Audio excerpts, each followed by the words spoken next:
creating and sustaining an environment to enable development of industry, not just in India, but also globally.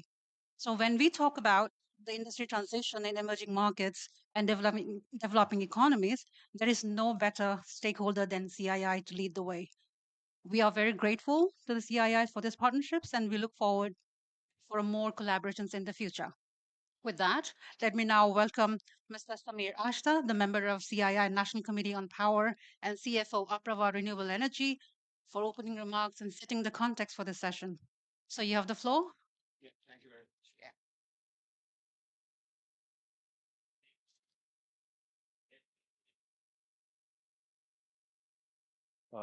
Good afternoon, ladies and gentlemen. I already see the hall is filling up. It gives me a lot of pleasure in seeing that.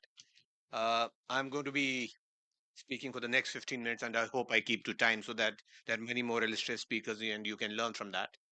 Uh, I will welcome all the speakers and then I'll set the context for this meeting. So let me first invite Mr. P.K. Das, who's the chairman and managing director of IREDA. This is this is the only company in India which only lends to renewable projects. So it's a very niche one, but it is in a sector which is required. There are other banks and there are many companies in India who lend, but IREDA from historically has done that.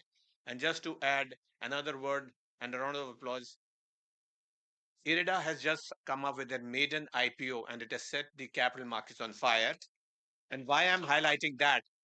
Because the ability to raise capital from the markets is one of the things which will sustain financing. I just want to bring it in context with what you're going to discuss just now.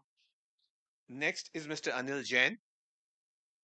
Mr. Jain is the managing director of Jain Irrigation Systems Limited, and he comes from a very different industry than what I'm. I'm from the renewable energy, but he's from the irrigation energy, and company, and he works specifically with small farmers, and he understands what their needs are, whether they have, how do they get finance, or why do they not get finance, and that is where we will take his thoughts on. Next is Mr. Barry Schiffman, who is also works with Mandla Impact, but as a coincidence, I just came to know he works with Jain Irrigation System also. So that will be. It's good to see that there are people who are financing irrigation systems. So we will pick his brains on that. Next is Piyush Mohit. Piyush Mohit is the co-founder and CEO of O2 Power. And as just to tell all of you, both of us work practically in the same industry, but we are not competitors because there's a huge market there for people to fulfill. And with even if you get 20x of the people who are investing in India, they'll still not be able to meet their requirements. Next on the list is uh, Vish Iyer. Vish Iyer is with the Jackson Group, and if I am not mistaken, he does seem to be in the same business as my company is. And last but not the least, I'll invite Sadish Vandana, who is the Senior Managing Director for Eversource. And just to give you, Eversource is Sadish. Why don't you join here? I'm going to be sitting here. I'll take over that. Yeah. Oh, I move my coat. My coat there. And just to introduce Satish also, he's with Eversource is sponsored by the government of India and the UK government, and they invest in decarbonization, wastewater, and green financing. So with this background, welcome to all the people. Really an illustrious panel. Okay. And I've been told that Mr. Jagdale, who's going to make the keynote address, he's the joint secretary in MNRE. And why MNRE is very important is that the government of India has realized that renewable energy needs to be looked at it very differently and very separately. So there is a ministry created for that. And Mr. Jagdale will give us a keynote address post my context setting. Now let me come back to why are we here and what are we here to discuss. There has been a lot of discussion about climate finance, and I have been scratching my brains to find out what does climate finance mean. So I went to Google, I went everywhere to check, and all the definitions on climate finance were different. Is climate finance only for renewables? Is it only for water? I don't know. So I will hope to get some insights from this panel on what exactly is climate finance. It may not be the solution, but at least there'll be some discussion on that.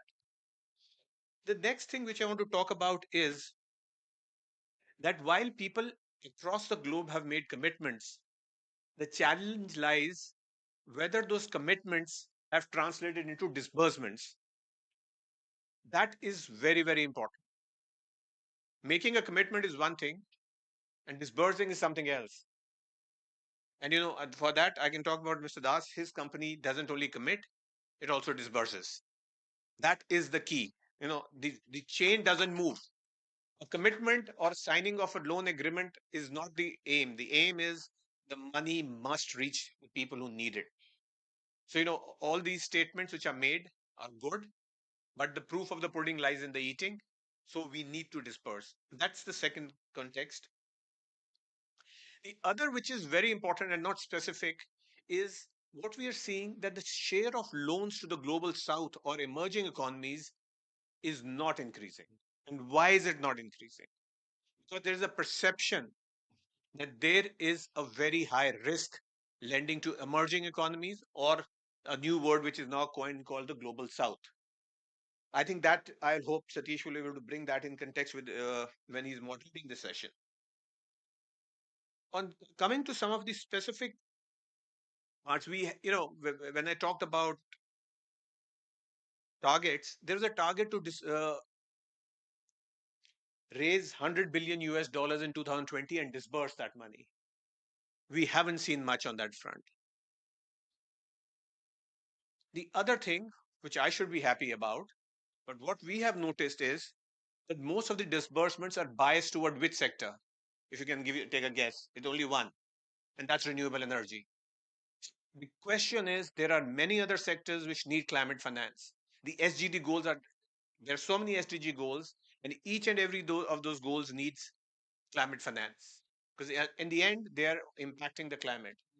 Needs to be some thought on there are some companies which are mandated to lend to renewable companies, but there has to be a thought process. How do we move away only from renewable energy? That is not going to solve all the climate finance problems. The next question then comes is that when you lend money, who's accountable? We have been discussing about greenwashing. We have been seeing companies saying that we are eligible for climate finance in different forums. But the question is, are people who are getting that finance using that money effectively? That is very, very important because money or finance is going to be limited, come what may. There is no question that money is unlimited. That is how money moves. I will just take two or three other points. Based on my experience and speaking to some of my friends in the lending fraternity, the first question which comes when you do climate finance is the project economically viable? It's a very, very important question because the markets are nothing will come free unless it's a grant. If it is a loan, it is the responsibility of the company or the person giving the loan to ensure that you have an economically viable project. And that becomes the crux of the problem. Is the chicken and egg story that, yeah, first, if the project is viable, obviously they'll get financing. But in climate finance, some of the projects may not be viable. So we have to look at it from a different angle.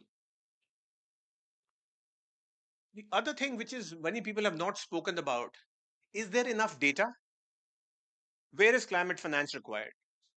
And how much is required? I don't think there's any data everywhere. I've read many articles. They say till 2030, $1.4 trillion for mitigation and another $1.4 trillion for adaptation.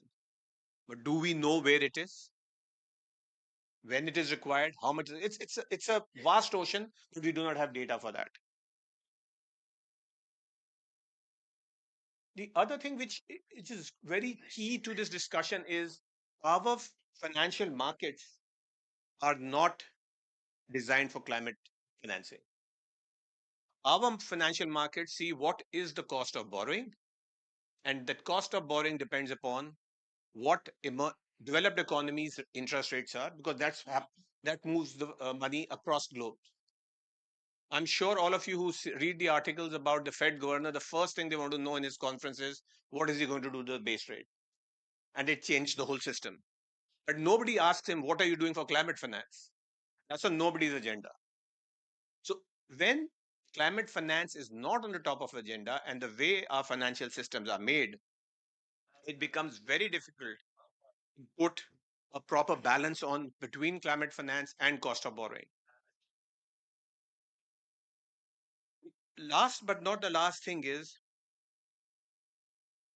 what are the incentives and regulations which should be there for climate finance? It's a very important question. How do you incentivize climate finance? I don't have an answer. I'm not sure whether we have the answer at the end of this discussion, but it's something for people to think. How do you incentivize climate finance? It's a very, very important thing. The last point, and it's a little bit on a lighter note, there's a phrase, capital moves in the eyes of the beholder. So if in my eyes, you are needy, then you are needy. And in my eyes, if you're not needy, you're not needy. You will not get the money. So the perception of the beholder becomes very, very important in this. There's no criticism of anyone. It may not be objective, but that is reality because the person who's lending the money is also responsible to his or her shareholders that it is lent in a manner which is fair to the organization which it gives. The last thing, and which from where I will let Satish take over, is that I would request you to go back and think through processes and come back to ISA where you think what can be done for climate financing or to CI or the different institutions like IRIDA or MNRE. That what do you think are the possibilities? Because more brains at work, the better it is for the ecosystem. I think I'll stop there, and I think I've done a good job by finishing in 10 minutes. I'll hope my rest of the participants will do the same.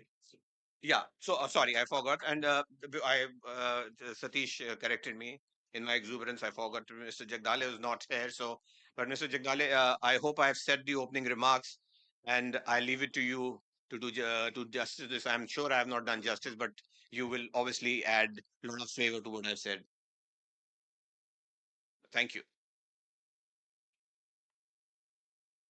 Thank you, Samirji. I hope I'm audible. Yes, you are. You are. Yeah, thank you. Uh, Thank you. The it's good afternoon from India. I think yeah, there as well. So good afternoon, colleagues. Good to see the all the industry members and my colleague from IRIDA amongst you.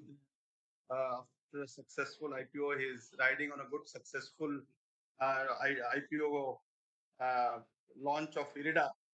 Uh, we were just yesterday. I was at in Dubai, and we were discussing similar topics yesterday. That was outside the COP.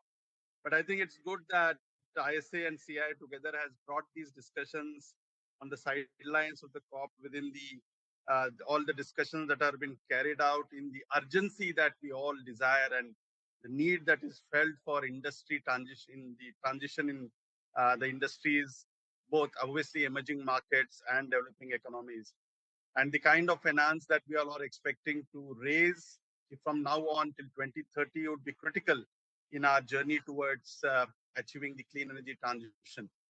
Obviously, India till now, probably we can be very proud along with you sitting there as together as an industry fraternity and the government in enabling the kind of policies as well as schemes, programs, including the uh, programs that our state partners do within our country. Over the last decade or so, I think we have been very successful in enhancing and accelerating the pace at which projects were executed. And got a sense of urgency as well. What did it give us? That the kind of capital that was coming to India was chasing projects, was chasing good projects, and we were able to raise capital, and the developers were able to raise capital.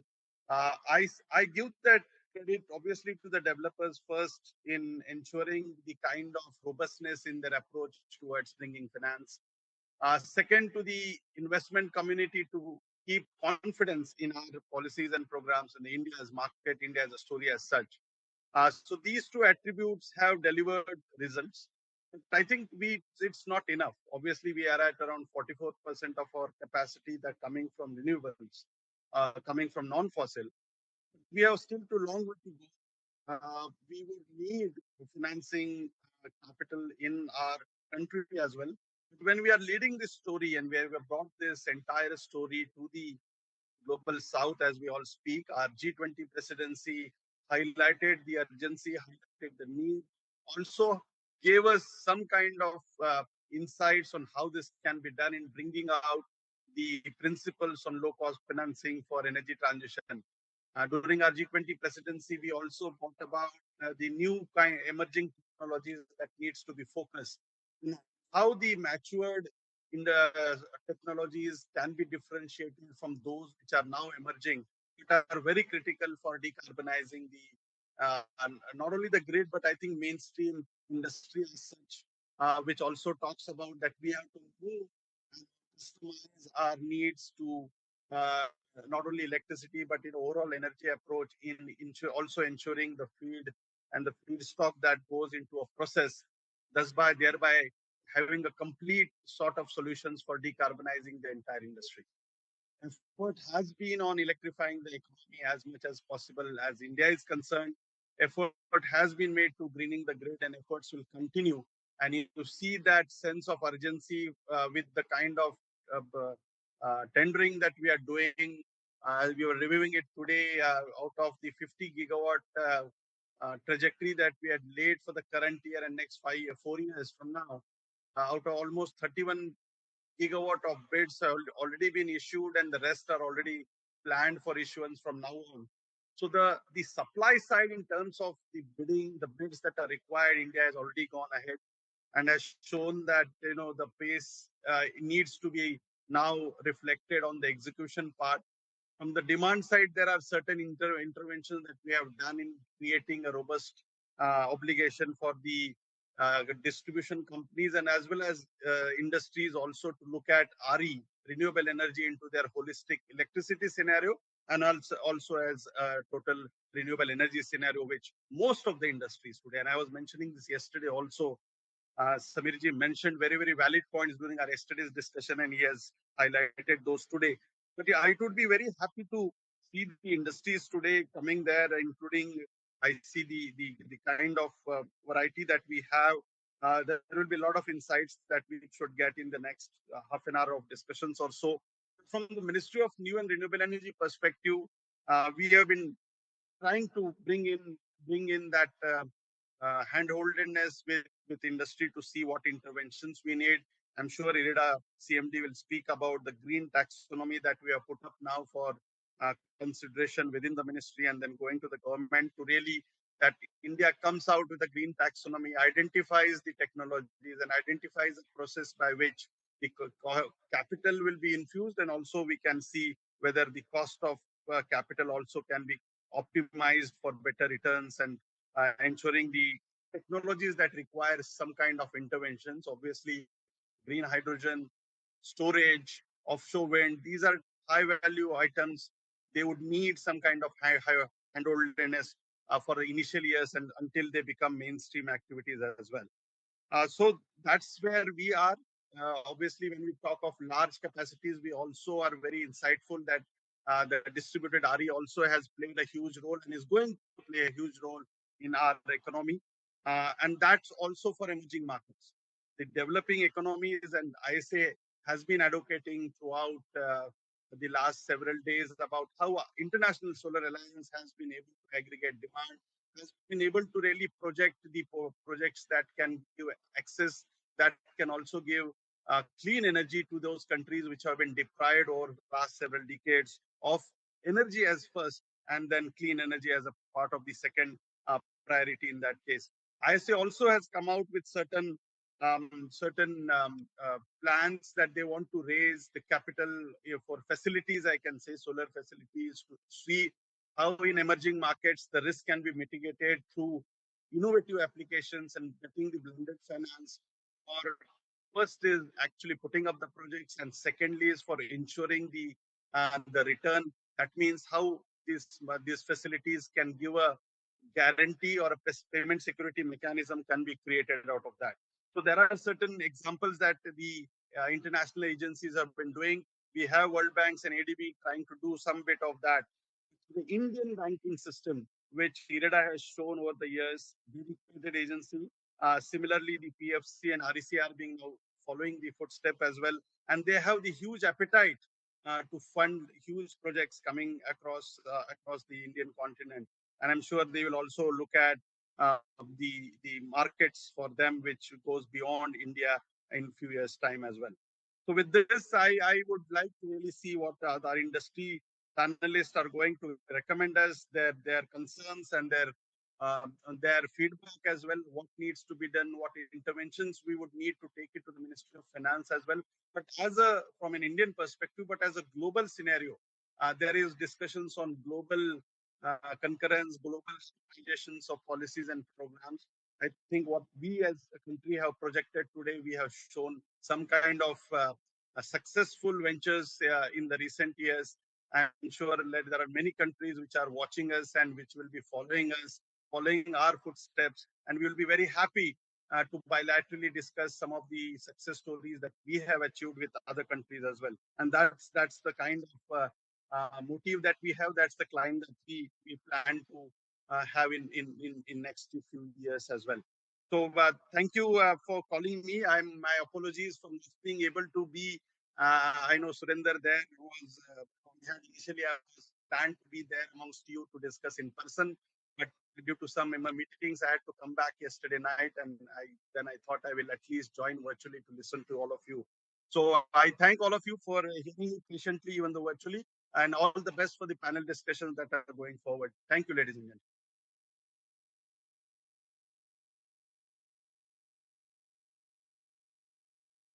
Hello. Yeah. Thank you, Mr. Jagdale. That was really insightful. And the point which you made about green taxonomy, we will really look forward to see that happening, and it could be used as a tool for all emerging and other economies. And if that could be implemented, that would bring in a lot of change on climate finance. So I think really looking forward to that, and I think it's a great initiative which you have taken. Uh, but I am sure without your help and without your inputs, it will not reach to its final fruition. So we'll look forward to that. At least I'm very excited about it, because it doesn't only refer to India. If it's something can be done here, it can move into a much larger platform where other countries who do not have the ability to raise finance, as India has reached now, but this could become a blueprint for further climate finance across emerging economies, or as people say, the global south. I think with that, thanks once again for even if you are not here, but it has been very helpful. Thank you once again. And with those words, I will now request Satish to take this forward, because he has the difficult task of putting all that which has been put by Mr. Jagdale on the screen and by my giving the insights. So he has to put all those questions with reference to that. And he's going to have a tough one. So I'm sure he'll do a great job of it. So over to you, Satish. Thank you, Sam. Thank you. Thank you, Samir. Yeah, thank you. Uh, so I think welcome to all to a very different COP this time. All the previous COPs were loud and clear around the gloom and doom which may come into picture if we don't act. This is a COP where the presidency says that the narrative has to change, that this is the biggest opportunity the humanity has to really invest and grow and transition to a very different world. And transitioning industry to net zero is a critical part of this journey going forward. And we are here to talk about financing of this transition going forward and what can be done, what's the current state of affairs. So, without wasting any further time, what I will do is that I'll request each of my fellow panelists to take 2 minutes each to talk about their views of this transition, the current state, and what do they think is the trends going forward, and how this financing can play a critical role going forward. So we will start from the left, and I'll request Mr. Ayer to provide his views. And Mr. Ayer is the right person to start because his own industry is transitioning from an industry which was catering to the fossil fuel to an industry which is renewable now.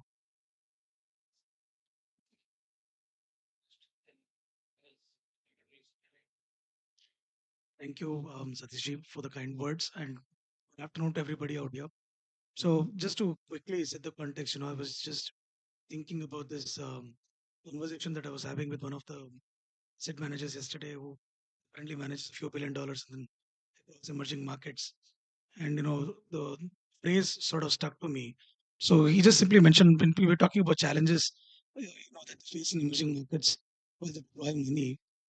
The gentleman just spoke about the fact that the capital account, or let's say emerging markets, generally controlled by the US Fed. He says the current account is controlled by China, and the forex is controlled by dollar. So that, in a very simple phrase, it's very deep, but it also sums up some common challenges that exist across emerging markets. And I think, I think all the previous speakers spoke about the fact that we're not looking for one solution over the other. I think, simply talking from our own standpoint, from where we come from, we've progressed, being a company who has been the largest agricultural manufacturer in the country, to now doing large scale renewable energy power plants, producing, developing, owning and building plants now. So I think this whole transition that we've seen ourselves, I think, is also reflective of what we see across the emerging markets.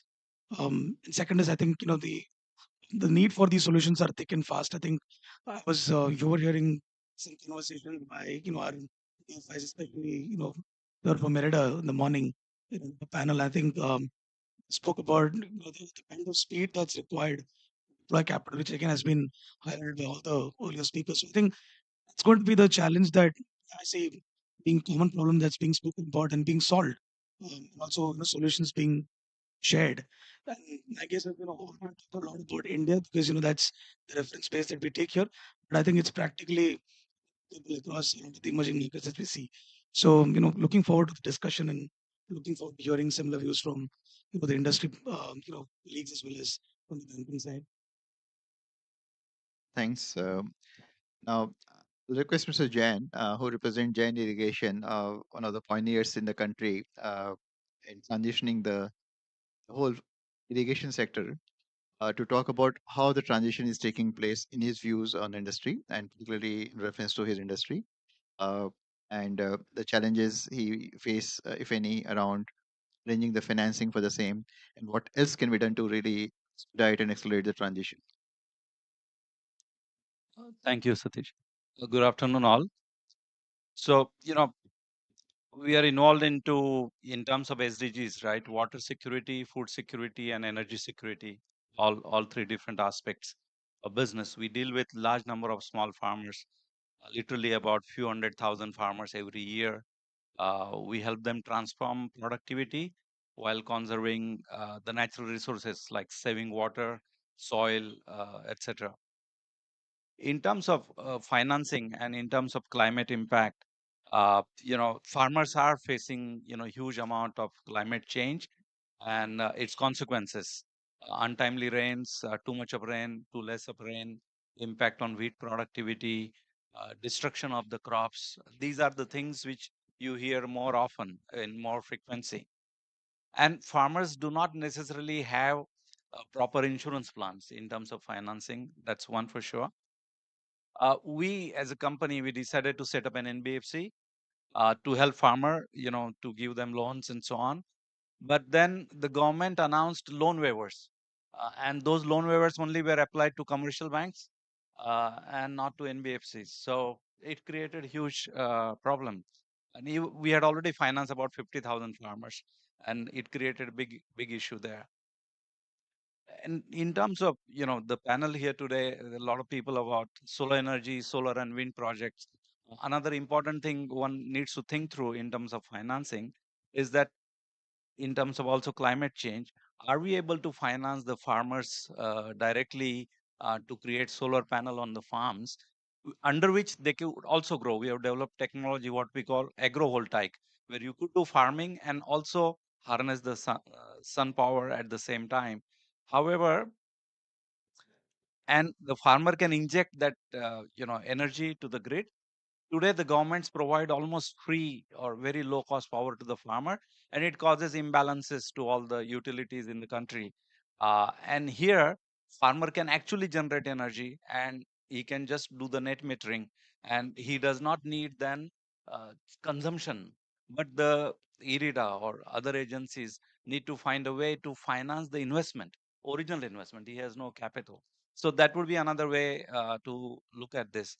In terms of irrigation, again, as against flooding the whole farms, uh, we are providing drip irrigation, which saves more than 50% water. But we have also worked on providing farmers solar water pumps. And these pumps, solar water pumps, again, can help regulate the amount of the water they use, and of course, use the free energy coming from the sun.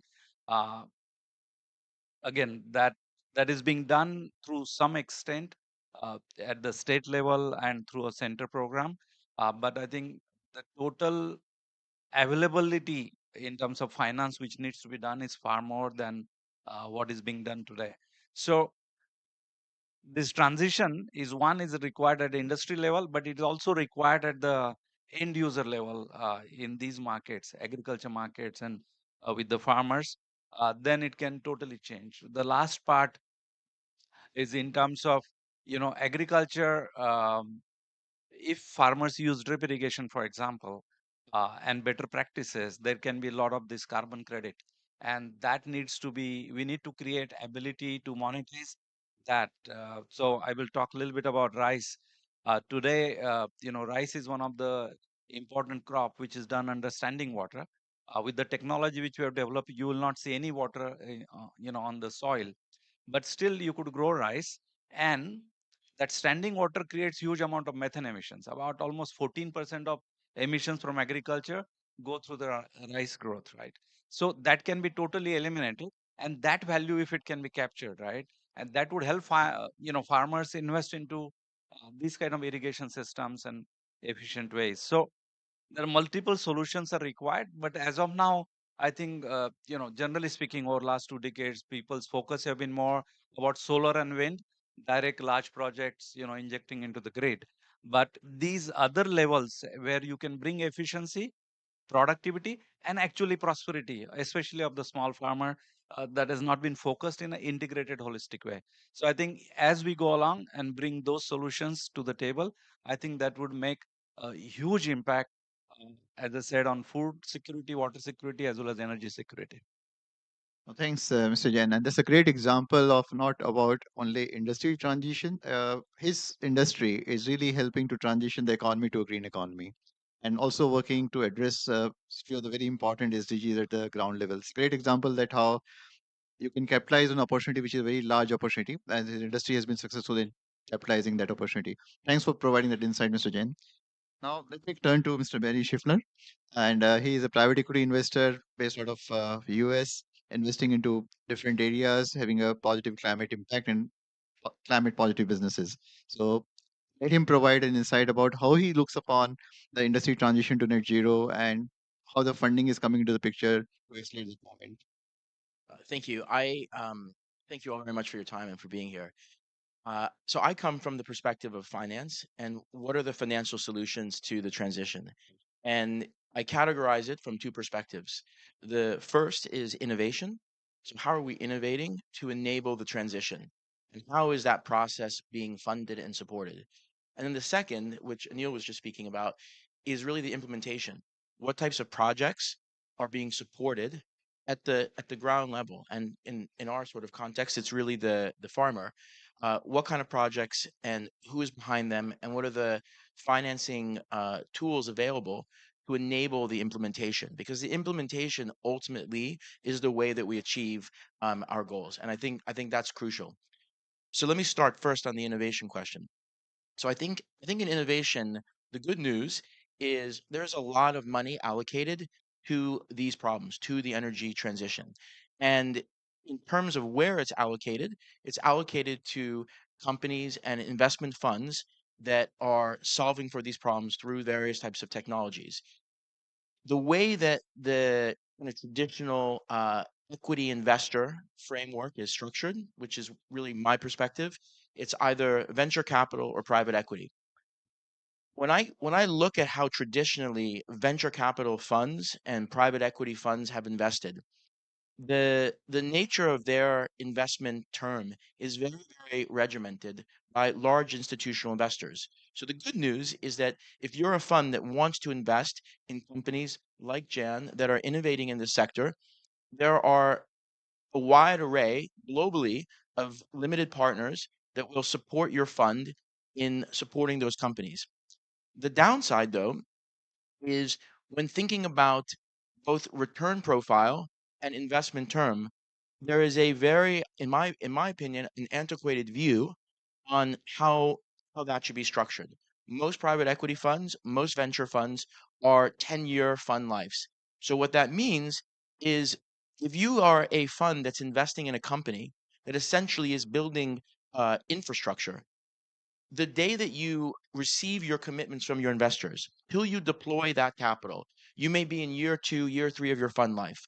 Then that goes into actually creating capex and innovation within those companies. That's another 2 or 3 years without really seeing any, from a bottom line perspective, from a financial returns perspective, any movement upwards on what we would call the J curve. So at that point, as a fund manager, you start to get pressure, as you know, from your limited partners. Where's the performance? Now, in some scenarios, like leverage buyouts, that makes sense. But in really core infrastructure investing in the innovation and in the implementation, it doesn't work that way because the industry is evolving in a pace that requires a degree of patient capital. So I think the financial product, so to speak, for supporting innovation, I think we need to have some we need to do some introspection and evolution how we structure those products in terms of fund lives and return profiles and return expectations. To me, this is, I think, the biggest challenge to seeing great innovation supported with the longevity that it requires to enable this transition. The other thing I would also add on this, which I think people often don't think about, is what are the companies that you want to support, right? So a venture capital fund is going to have very specific mandates, both in terms of geography and size of companies. So what that means is that you may be an early stage company that could be doing something, let's say in solar pumps, that could be fundamentally world class. You could have the best IP, but you simply may not have any reach to a downstream market.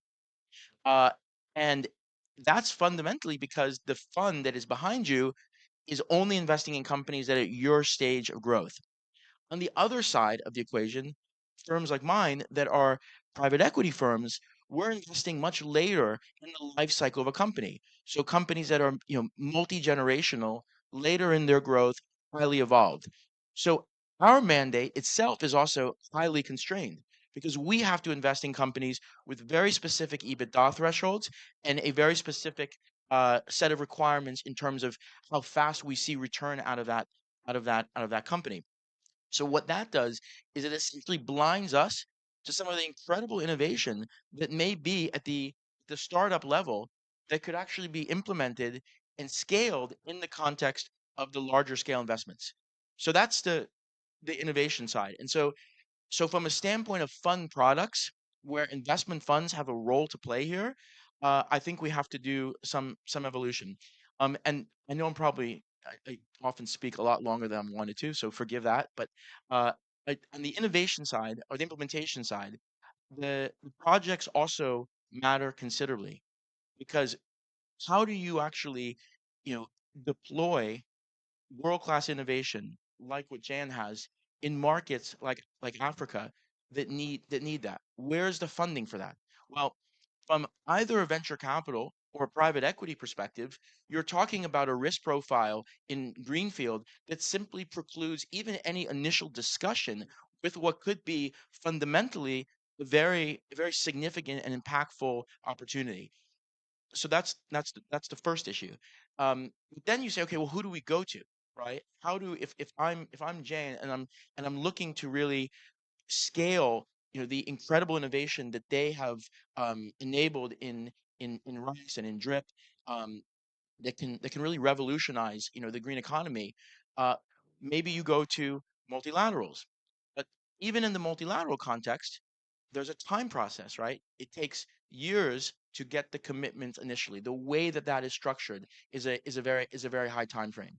If you think about going to the carbon markets, well, the carbon markets and carbon credits also have complexities to them because in some cases in the energy context, like in wind projects, for example, the way the additionality is structured, the projects are not profitable unless you do have the carbon credits. But in some cases, which we're just sort of on the cusp of, and I think it's a very exciting time, like in rice and in drip irrigation, you're creating greater profitability for farmers, but you're also reducing methane. So where is the financial vehicle, the tool to support the initial capital that's required to de-risk that project? And so I think that de-risking process of the very early stages to create the implementation of one of these projects, I think that's where we have a lot of thinking to do about the different stakeholders involved in that. Um, and I'll leave it there. I forgive I me will for come going. back. I'll come back, but thanks a lot for very insightful and bringing out various constraints as well as opportunities around it. And I'll circle back again in the next round. Let me move to Piyush. Piyush runs one of the India's leading renewable energy company, and on one hand, he is the spear of the tip in relation to transitioning the industry to net zero on one hand. But from that vantage point, he also has a view of this current state of transition of the industry. So I'll request him to talk about both in terms of the financing issues attached to the whole renewable industry first, and then in general what industry is facing to transition to net zero. Thank you. Thanks, Satish. Thanks to ISA and CII for inviting me over. Good afternoon, everybody. Since I come from power and renewable sector, let me share that perspective. So today in India, I would say we've done reasonably well. We are at about 116 gigawatts of solar and renewable capacity. And that 116 gigawatt is helping us save 280 million tons of CO2 emissions per annum, which is contributing significantly to our overall targets. Now, where should we go from here? The government has set up a target of 500 gigawatts. Now, 500 gigawatts means we are more than tripling over the next 7 years. What does it mean, number one, in terms of capital? Because that can be a bottleneck. It means we require about $300 billion over these 7 years, which, divide by seven, it comes to about $40 billion a year. Now, to put that number in context, the total FDI that India received this year was, in fact, last year was $60 billion. So we are talking in those, huge terms of capital requirement. Is this sector getting capital?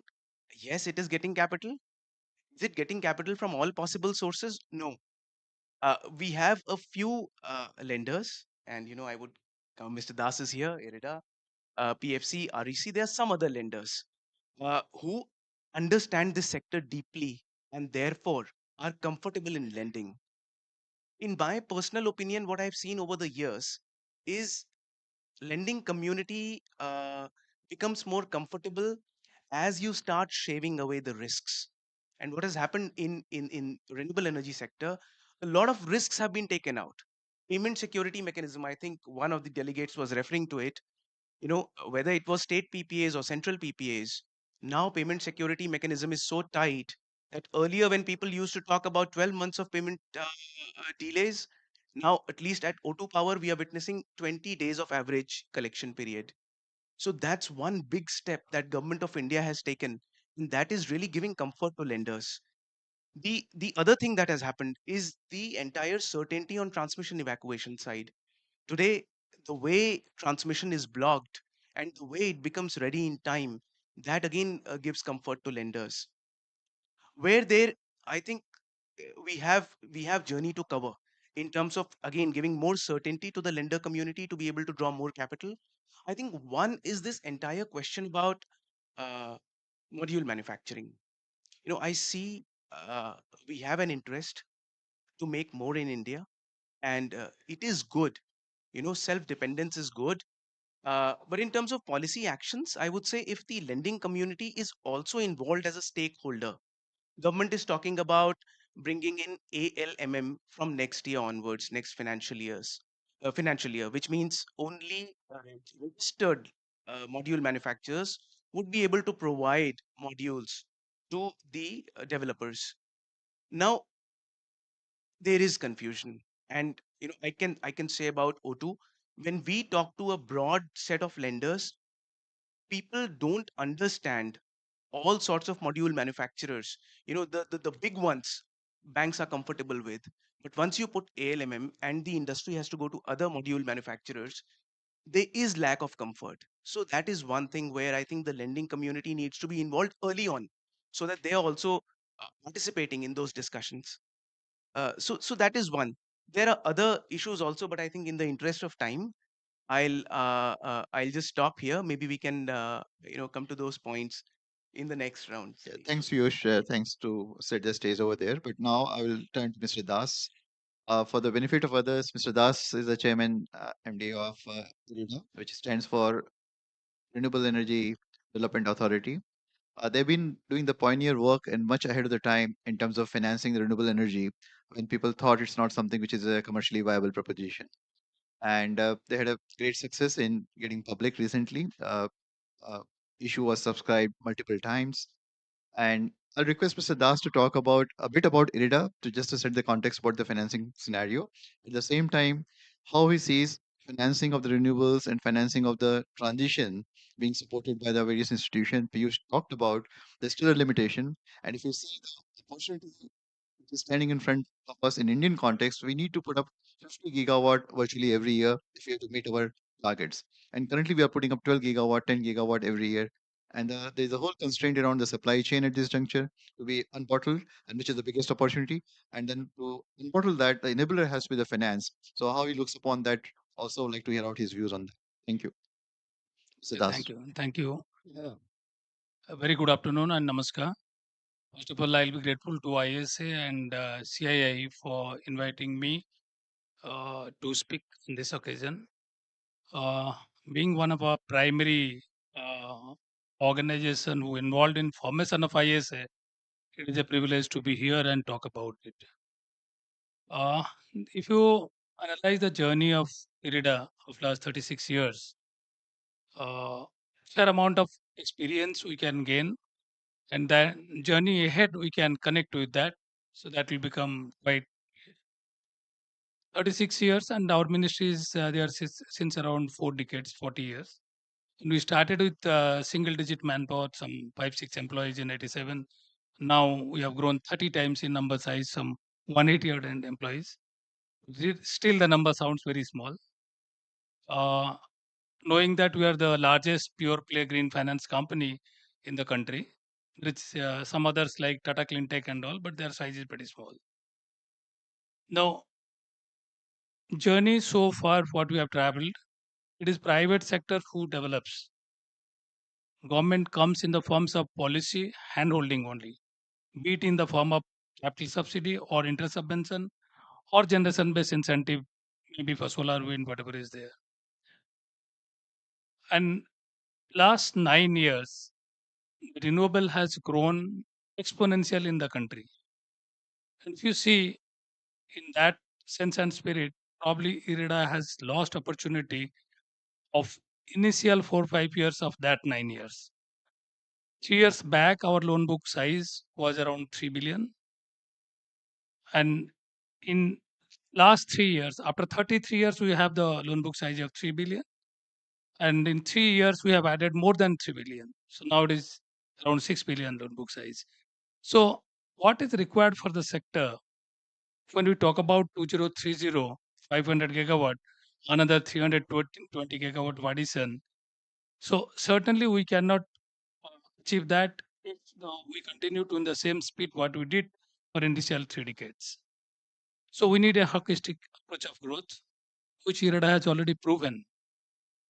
In 3 years, if you can do the business of more than 33 years and having a double-digit NPA and net NPA of 7.18, now reaching to net NPA 1.65 with a 6 billion book size, how we have done? We are a double A plus company 3 years back.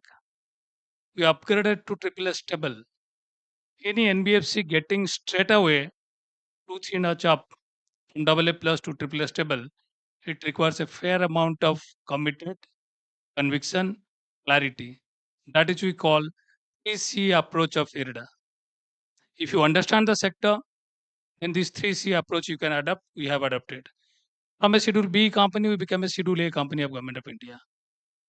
From a Mini Ratna, we are going to get Navratna very soon, maybe this month.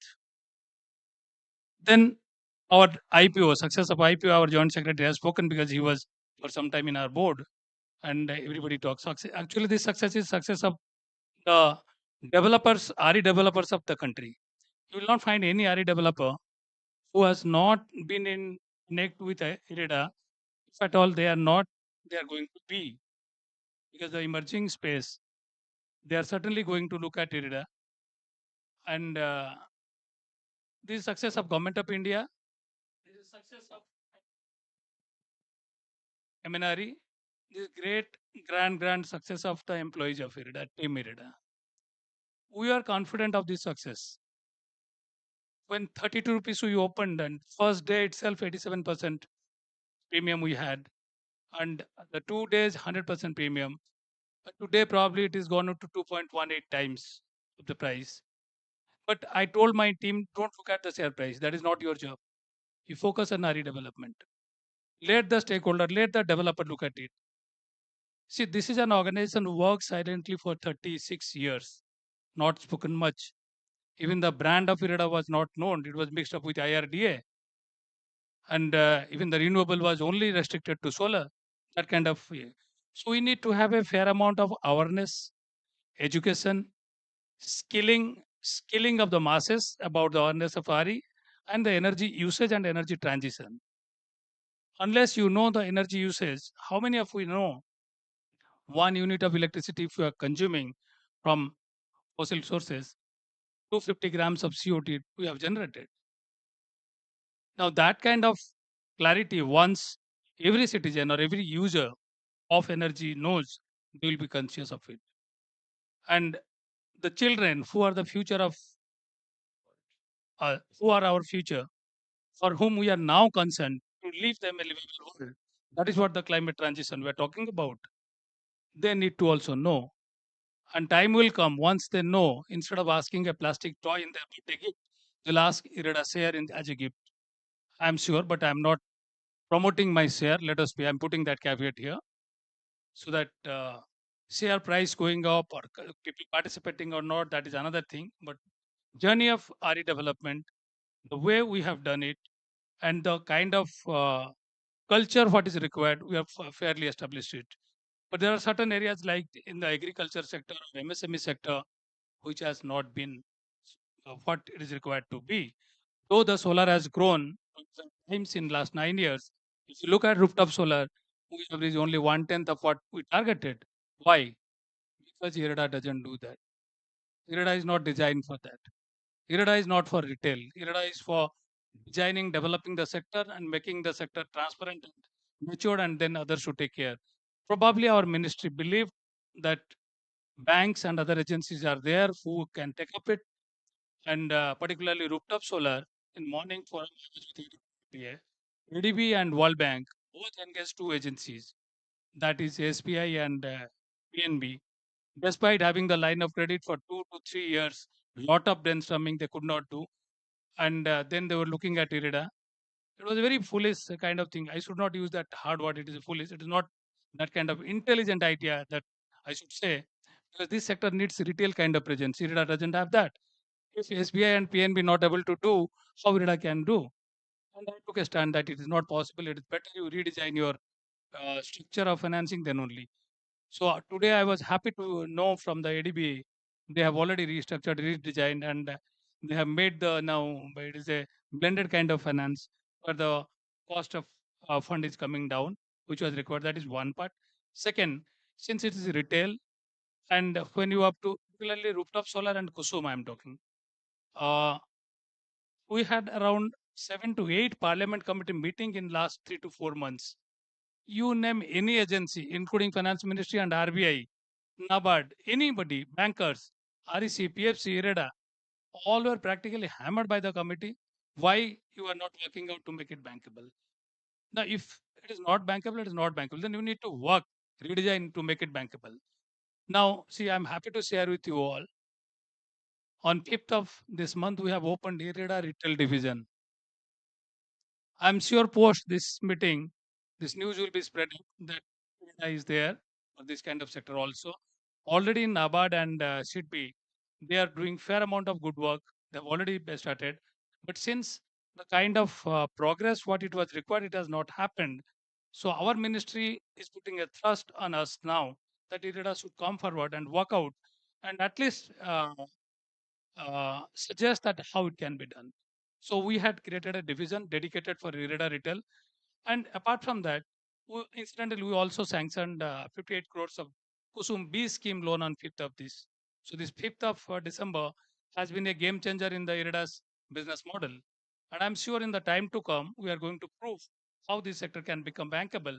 And I'm certainly going to take the support of the agencies like SIDBI, NABARD, or small microfinance company or small NBFCs in the time to come. And what I'm saying, we have already proven that.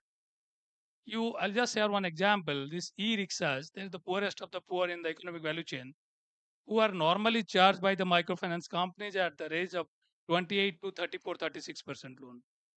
Year back, we handholded one NBFC, we brought in them, and the result is today they are being charged at 17.76. We put a cap of 18%. We have fair amount of margin. The NBFC, other NBFC, they are having fair amount of margin. They have also having fair amount of overhead. So, and these e-rickshaws are being run in NCR of Delhi, near metros, as well as in Northeast and Banaras, etc. So many places. We are going to replicate that in a scale-up manner in the time to come through this retail division. That is one. And since we have done this Kusum scheme, one sanction, so one sanction means we have the experience now. And the market is now knowing that we are ready for that is Kusum B. And I'm sure through retail that also we can address. But the journey so far was in a very slow pace.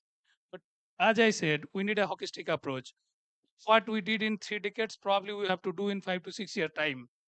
So, what in order to cater that kind of requirement to big ticket projects, like if you take offshore wind, which requires at least 3.5x to 4x capex as well as time, construction time. So when the construction time is longer, so risk perception goes up. In order to address those, and we also got recently the infrastructure by RBI, and we have signed a MOU with IIFCL, and you all will not believe they are a government agency, we are also a government agency. We signed the MOU from discussion to signing closure within 2 hours. And we have signed MOU with 4 banks. We signed 1 year back with Bank of India because to take these big ticket projects, our net worth is not going to support us. We can go to any point of time, maximum 30% exposure of our net owned fund to any entity and 50% to the group. And when we are talking of 3x to 4x kind of capex requirement, and if you come to green hydrogen as well as storage and battery and all, again, the capex will be pretty huge. So we need to have joint lending kind of approach. IREDA has experience and expertise and a culture also. Why I'm saying culture? We could achieve triple A stable. What is the sustainability that will sustain that? We had to ensure that. Through best quality corporate governance standards in last 2 to 2.5 years, we have already proven to the rating community that we are the best in this space. And otherwise, no rating agency will rate straight away AA plus to triple A stable. And that will enable us to resort to the cheapest kind of financing. At the same time, we need to also ensure our borrowers they maintain best quality corporate governance standards so that we can lend them at best rate. Otherwise, whatever effort we make, until unless they are become bankable, their governance standards improves, we cannot lend them at a cheaper rate. So this is the concern with MSME and SME space. Why they are not getting, and they are not getting fair amount of support from the banking community. And I'm sure through this IREDA retail division, we're going to connect with them very soon also. And see, the governance of in India has completely undergone change in last 9 to 10 years. Be it central government departments, be it MNRE, at least in MNRE and MOP, I have seen. Why I'm referring MOP also? Because though MNRE is looking up the renewable energy development sector, But when it comes to rules or acts or amendment or notification, that is done by MOP. So History of power. there used to be a challenge and there used to be a concern how we are going to do it. And already last 3 4 years, our ministry has proved it that though we are different, but when it is question of integrated growth and approach, we are one. We have never come across that kind of problem that getting a notification, getting a circular, or getting an allocation, there is a problem. And I'll come back again to IRIDA. When we decided 3.5 years back, what are the challenges and concern that we should maintain and sustain? Our loan book used to carry fair amount of loan assets from the emerging space. But to balance it out, we went on bringing in more commissioned asset into our portfolio. What we had done in last 3 years, we went on reducing the interest rate. You remember, these are the private RE developers who are working at least since 10 to 15 years for developing. Last 3 years, worst period is 2 years of COVID. And during that period, we have done the best business. How? We have reduced our margin because we are not in an industry or sector where we will be thriving on margin. If we thrive on margin, our some of the developer account may become NP also. The way we handled it that we have created fair amount of trust with them now. So our relationship with the developer is 3T fast: tried, tested, trusted mode. That has also already been reflected or stamped by the stakeholder in the IPO. So time has now come. We all have to work together.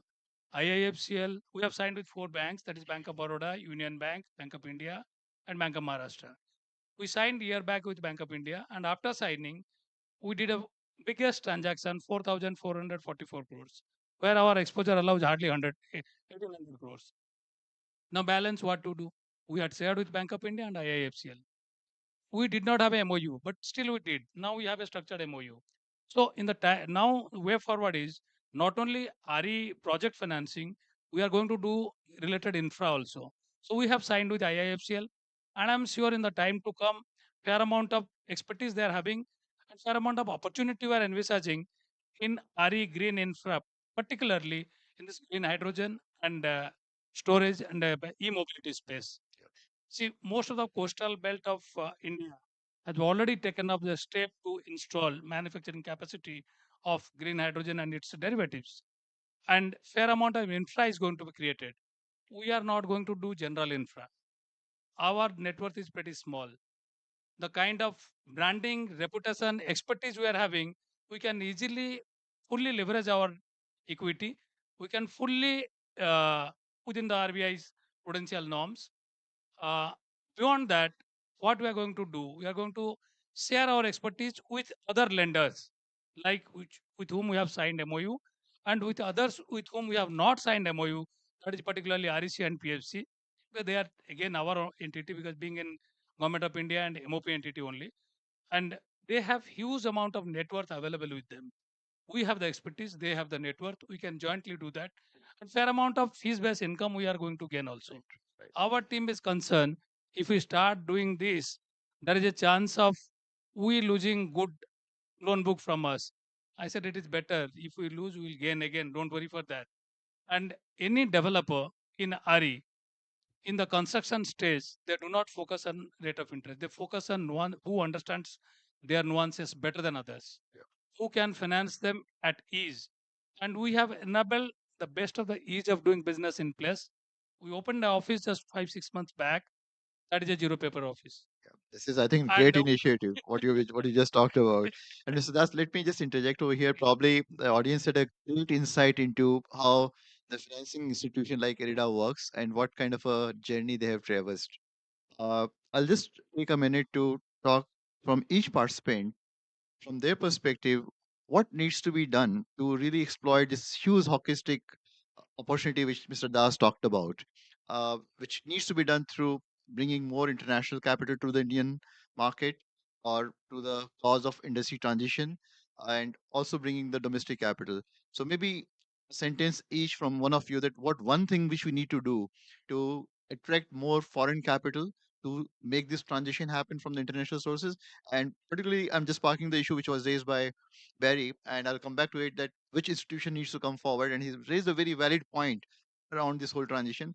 So maybe I start with the Piyush, and maybe one thing which you like to do, suggest, which will allow a greater resources to come for this transition going forward. Sure, sure.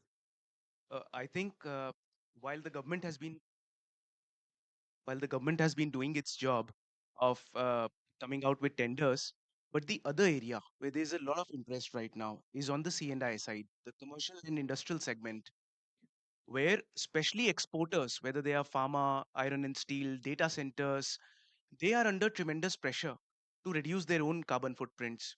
Because that counts under scope 3 for their buyers. So instead of now talking about just 20% or 30% of their total energy mix coming from electricity, they are talking about 80% to 100% of the mix coming in from there. What can be done to attract more capital?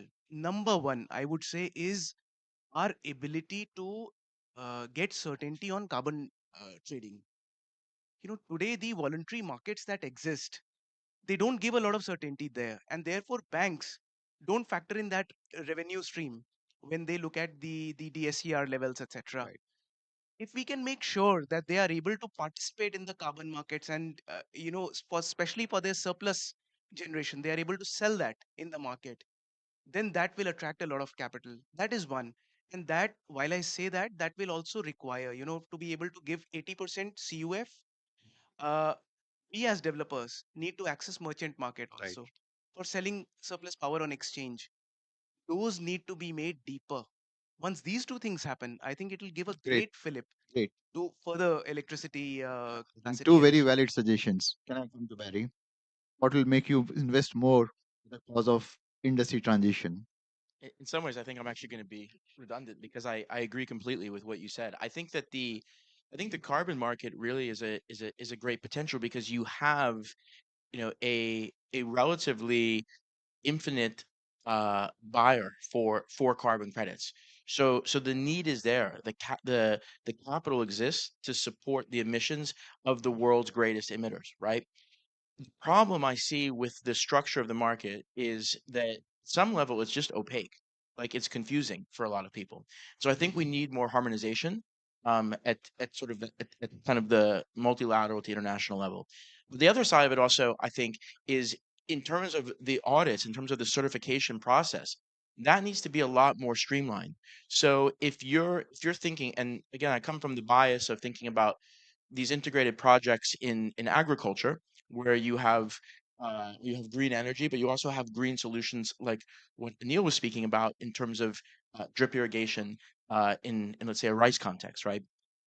So there, I think that there needs to be a mechanism in place for the recipients of financing where they can very easily access carbon credits to create liquidity to fund the initial stage of their project. And I think one of the challenges there is this question around understanding like additionality, right? So I understand in the context of like a wind project, the project itself is not profitable standalone without credits. But in a rice farming context where you're using drip irrigation, there is total alignment between profitability and methane reduction.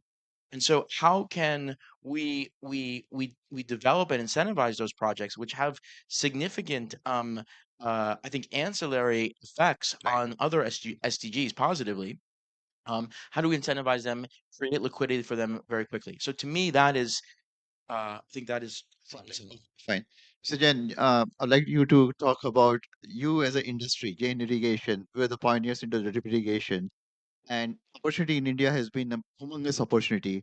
Now, you have gone through your whole understanding of the subject matter. So, what are the two or three things you would like to suggest to really grow this industry multifold?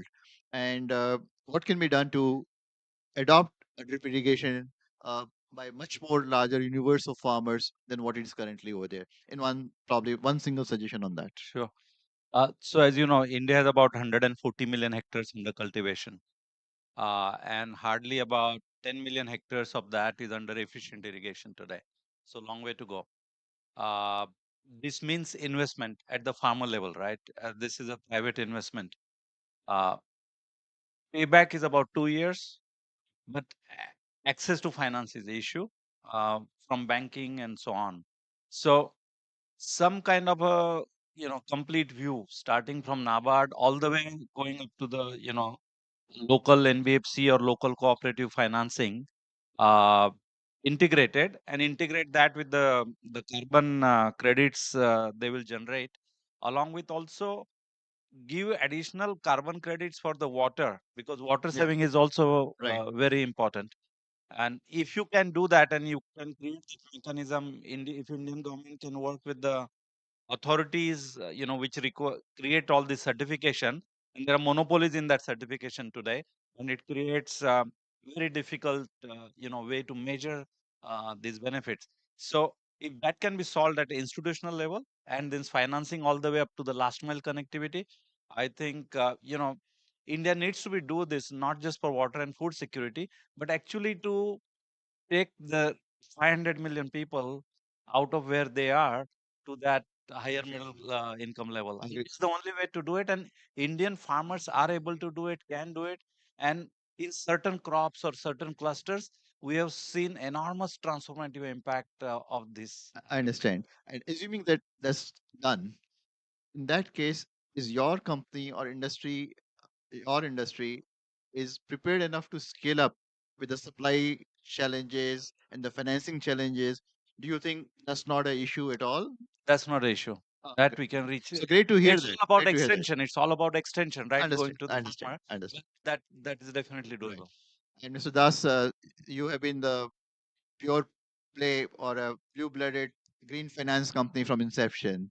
Now, what will it take for you to really multiply a significant and channelize significant capital from outside in Irida's book so that you can do much more and can be a much larger participant going forward than what you have been in the past? See, largely our resource composition used to be significantly from forex. If you see 3 years back, our resource composition was 53% forex in March 20 and 57% and 43% domestic. But today it is 77 domestic and 23 forex. Why and how? So that means these MDBs and multilateral agencies, they had handholded to transition the traditional emerging area to traditional area in last 2.5 to 32 decades. But last 3 years, our domestic market was so competitive, and particularly during COVID time, it was so competitive. In despite having the line of credit and paying commitment charges, still our domestic market was quite cheaper. So we have not accepted. But remember, since at the evolving stage, so this vanilla RE we do not require anybody, and nobody, no support also required, and should not be given, and government is not considering that. So in the evolving RE, again we require their support in the form of handholding. But what is happening? Their methodology, process, or way of vetting the project, what it was, probably they have to change quite a lot now, because plain vanilla RE, 6 months to 1.5 year, you can complete a project, particularly wind solar. If they take 1 year or 6 months, even or by 1.5 year for waiting and giving a so-called soft line of credit, then by that time the developer not only will set up the project, will sell up the project also. The market is so competitive, and post commissioning the vanilla RE projects are completely de-risked.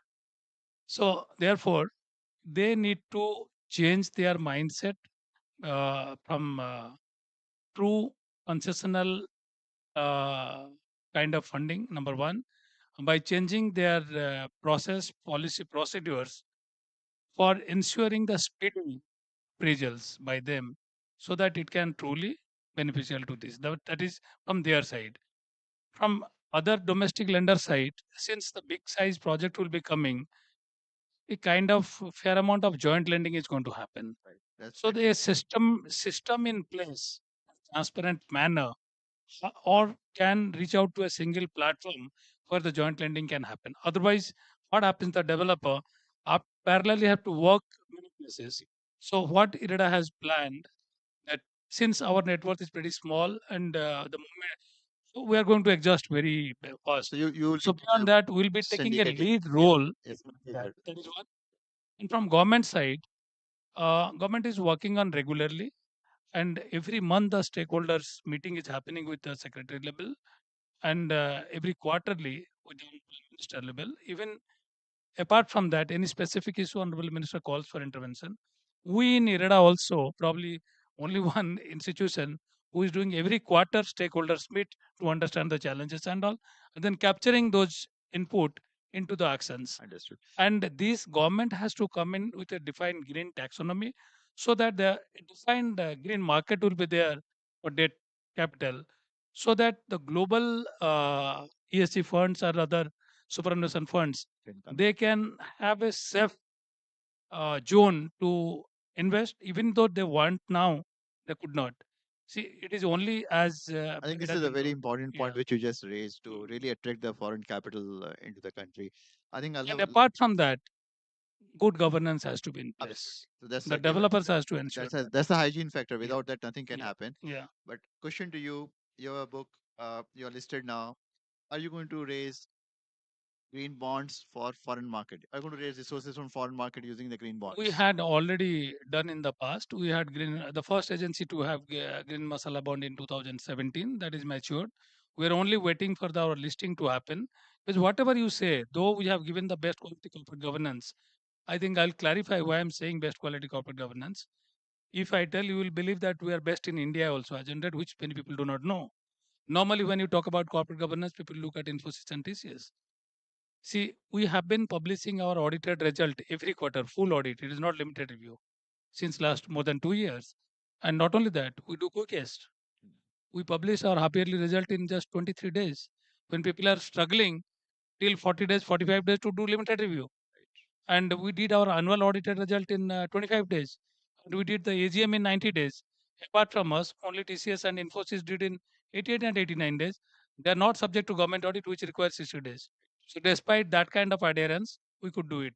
So, despite giving this kind of best quality corporate governance standards, still, until unless you get listed, your governance will not be tested. So, we are waiting for that. We have done with, and very soon we'll be exploring to the global market how best we can raise the resources Right. at ease and at the most competitive rate. Number one. Number two, we have a plan in place to open an office in Gift City. We have already taken the approval of Niti Aayog as well as Deepam. We're just waiting for the NOC from RBI. So we are confident, hopeful of getting that, because since RBI is the ultimate body, we cannot talk on comment about that actions. Once we get, we'll be opening up that. What is going to help to the developers are there. Our Indian developers who are setting up projects in India, having export potential, earning, we can lend them in forex, and in any case we will be borrowing in forex, so that the natural hedging of 350 to 450 bips will going to happen. Plus, Indian developers setting up overseas project, particularly we have couple of requests now. They are our developers since 3 decades in solar manufacturing. They are planning to set up overseas projects, and they are quite keen that you open the office as fast as possible. So that kind of demand is there, and maybe we could have prepared much better. We should have had our IPO much earlier. We should have enhanced our net worth much earlier. We should have enhanced our net worth at least 10 to 20 times to cater to the requirement of the sector. Thank you. So we are coming to the last fag end of this. Maybe I'll just close it by asking Mr. Iyer if he has anything to say. One thing around what you think is another factor which you want to add to what has already been said, which will expedite the transitioning or financing of the transition for the industry. So I think in line with, I think what we have seen in this particular COP, loss guarantees as a very clear mechanism is emerging. It's not just being spoken about, but I think for the very first time we've also seen action. So the guess is that if loss guarantees can be implemented at at national scale, at least with some of the leading emerging markets, there is quite a good possibility of large pensions coming in. So and this is evidently possible because we saw that over the conversations over the last few days, a lot of pensions evincing interest that they could do this if there are clear loss guarantee programs in place. So I think maybe that is one very clear enabler. Thanks for bringing this up. And with that, probably we should end this session. Thanks to my fellow panelists for contributing to it. Thank you.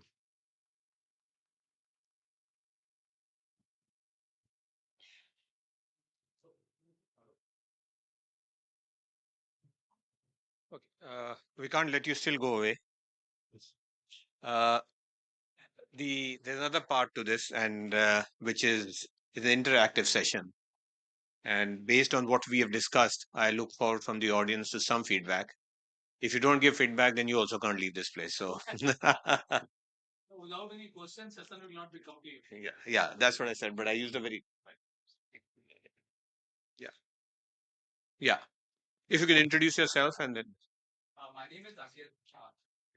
Thank you. My name is Ankit. I'm from Indian Youth Climate Network over here. My question is to Barry. He was talking about the carbon markets being introduced. As we know, means in India, a large chunk of the farmers who are working are the marginal and small farmers. And introducing carbon markets is just like you need to be having a lot of large land holding and be creating that much sectors of area into those areas. So the thing is like how feasible would it be for the carbon markets coming in Indian agriculture system, and even the incentives going directly to the some primary stakeholders. Those are the farmers. Like we have seen a lot of stakeholders out there, the developers, the certifiers, verifiers, and a lot of other partners are also there. So just like want to know your perception, like according to the Indian agriculture system. Yeah. It's a great question, and I think there are a couple ways to think about it. First, the first thing I think is really interesting is the time and history that we're in right now. So in 2023, we're at a place where a lot of the young farmers that are evolving, they have grown up in the information age. So their level of knowledge, their level of sophistication beyond just the scope of their landholding is significantly, exponentially, in fact, greater than any of their predecessors. Number one. So in terms of thinking about creatively, how do they uh, scale their productivity and their efficiency? Uh, that is something that I think this generation of farmers just fundamentally are thinking more about due to the visibility of global markets and tools for financing that are available. So I think that's an important thing. There are smallholder farmers in very remote parts of India that are aware of what we are all talking about here at COP in Dubai today. That wouldn't have been the case 20 years ago. So I think that's an interesting evolution. Um, the second way to think about it also is if you think about just the evolution of of the market of the banked to the unbanked, it's a big transition. If you think about financial services from 20 years ago to what they are now. 20 years ago, you would not see a smallholder farmer or someone in that situation, socially and economically, having a bank account. That's changed significantly. And so when we speak here, yes, we're speaking about the present, but we're speaking about what our view is for the future. And the every indication that we have from the past is that the future is evolving in the same way that we're evolving towards the future in the same way that we did with respect to bankability. So today, carbon credits, as we've been talking about, you're right, it's opaque, it's confusing, the process is complicated. And a big part of what we're here to do at COP in Dubai is figure out how to make that more transparent, create greater literacy. Given the world that we live in, I'm very confident that in the next 5 to 10 years, that level of literacy will improve, and the understanding and ability to work through easier and more navigable and nimble carbon markets will evolve for that farmer. Um, and I think the last bit of it to think about is, and we spoke about this earlier, is what is the product, right? How do we create a product for that farmer? And as Anil was mentioning, and we spoke about in the context of rice farming, we're in the very, very early days of that opportunity for farmers of being able to see the financial upside from the methane reduction from farming for rice. And that's something that farmers are just learning about. 140 million farmers in India, 10 million are using drip irrigation. Think about how that's going to evolve over the next 5 to 10 years. And as they start to see the advantages in terms of yield and profitability to their fundamental livelihood, the idea of where carbon plays a role will come into it. And I also think that this is where, as we spoke about in several different instances during this panel, where the international um, mechanisms available and the domestic mechanisms available for certification, there needs to be evolution there that would make it possible for a smallholder farmer who is essentially living in a situation where they don't necessarily have access easily to funds. The product is easily available for them, maybe through some sort of technology, through some app that lets them make a commitment to buy strong, more developed irrigation equipment, knowing what that's going to do because they've seen the 10 million turn to 30 to 40 million and how successful they've been.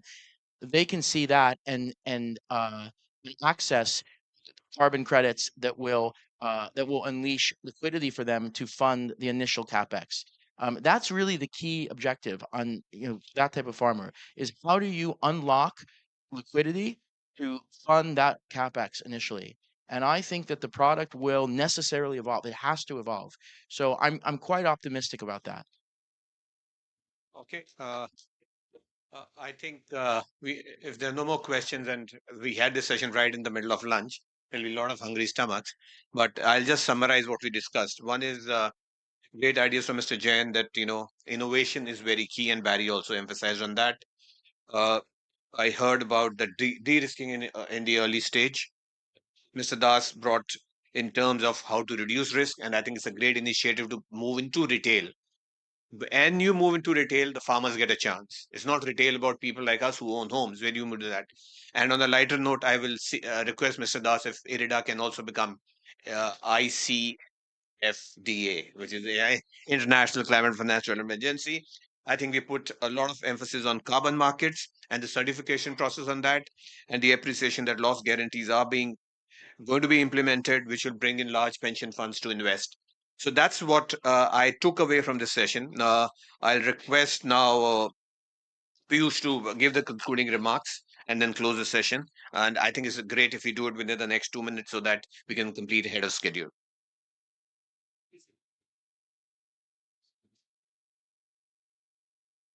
Sure. Thanks a lot, Samir. I think broadly what we gathered from the session was availability of capital is one thing. Uh, Equally important is how we are able to direct that capital to the right areas. That was the point that came out. I made some notes, so I'll just read out from there. And then it is not just electricity. There are several use cases beyond electricity which contribute together to decarbonization efforts. We need to look at those areas as well. And I think Mr. Das pointed out, Barry pointed out that these areas are where there is limited understanding.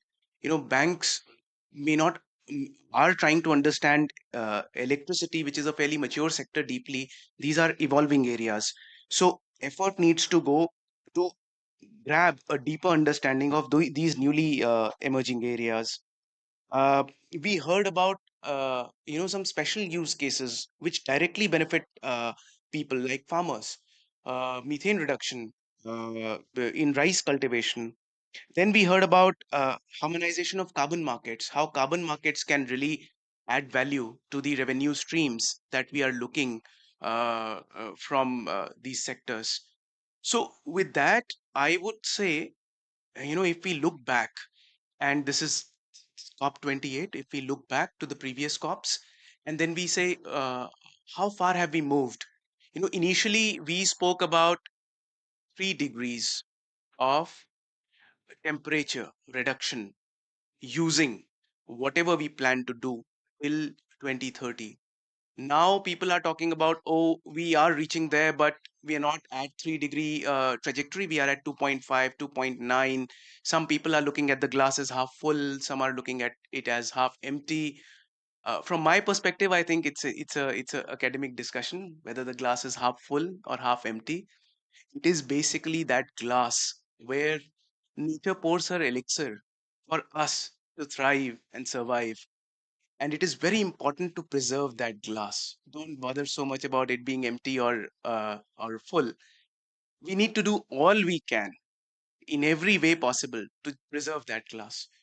So with those remarks, I would just like to close the session, and thanks everybody for coming over, and thanks to all of you for spending your precious time. Thank you.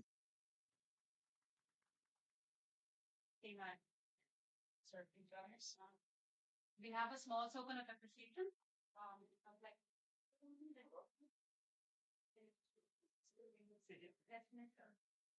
would like